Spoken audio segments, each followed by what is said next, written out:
লঙ্কান ম্যাচের আগের দিন জুম্মাবার আবুধাবির বিখ্যাত শেখ জায়েদ গ্র্যান্ড মসজিদে নামাজ পড়েছেন ক্রিকেটাররা। সেখান থেকে ফিরে বাইরে খেতে গেছেন সাইফ শেখ মাহাদিরা। বাকি দিনটা রেস্ট আর রিফ্রেশমেন্টের। শ্রীলঙ্কা ম্যাচের আগের দিন টাইগারদের মাঠের কোনো অনুশীলন নেই। গত কয়েক বছর ধরে বাংলাদেশ শ্রীলঙ্কা ম্যাচ মানেই নাগিন ড্যান্সের উত্তাপ ছড়ানো battle. Tiger pacer Tanzim Sakib বলছেন, দল আফগানিস্তান হোক কিংবা শ্রীলঙ্কা, প্রতিদ্বন্দ্বিতা থাকবেই। তবে লঙ্কানদের বিপক্ষে থাকবে বাড়তি আত্মবিশ্বাস, কারণ সাম্প্রতিক আইসিসি কিংবা এসিসি টুর্নামেন্টে শ্রীলঙ্কাকে হারিয়েছে বাংলাদেশ। তো এটা আমাদেরকে একটা এক্সট্রা বুস্ট আপ দিবে। আর যেহেতু অনেক ম্যাচ খেলছে ওদের সাথে, প্রত্যেকটা প্লেয়ারকে আমরা চিনি, প্রত্যেকটা প্লেয়ারকে জানি, তাদের উইক জোনও জানি।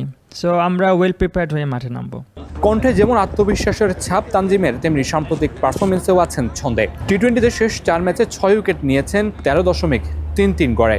ইকোনমিটাও 5.34। লঙ্কান ম্যাচেও অভিজ্ঞতাটা কাজে লাগাতে চান এই পেসার। আসলে সিমে বল করলে খুব একটা ইফেক্টিভ হচ্ছিল না, একটু স্ক্রাম্বল সিমে বল করলে ওইটা স্কিট করে চলে যাচ্ছিল, ওইটা ইফেক্টিভ হচ্ছিল। সো একটা ডিফারেন্ট এক্সপিরিয়েন্স এখানে হয়েছে, যেটা আমি মনে করি নেক্সট ম্যাচে আমাকে হেল্প করবে আরও। লঙ্কানদের এশিয়া কাপ মিশন শুরু হচ্ছে বাংলাদেশ ম্যাচ দিয়ে। এর আগে একাধিক প্র্যাকটিস সেশনে ঘাম ঝরিয়েছেন নিশাঙ্কা, সানাকা, হাসারাঙ্গারা। চেনা প্রতিপক্ষ আর মানিয়ে নেওয়া কন্ডিশনে সাম্প্রতিক বাংলাদেশকে হারিয়ে উইনিং নোটে শুরু করাই লক্ষ্য আসালাঙ্কার দলের।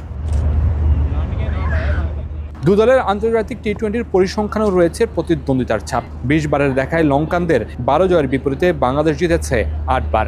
এশিয়া কাপে বাংলাদেশের জন্য বোধহয় সবচেয়ে গুরুত্বপূর্ণ ম্যাচ এটি। শ্রীলঙ্কার বিপক্ষে বাংলাদেশকে যে জিততেই হবে। বাংলাদেশ শ্রীলঙ্কা ম্যাচের আগে অনেকটাই নির্ভার, নিজেদের মতো করে সময় কাটাচ্ছেন, ঘুরছেন ফিরছেন।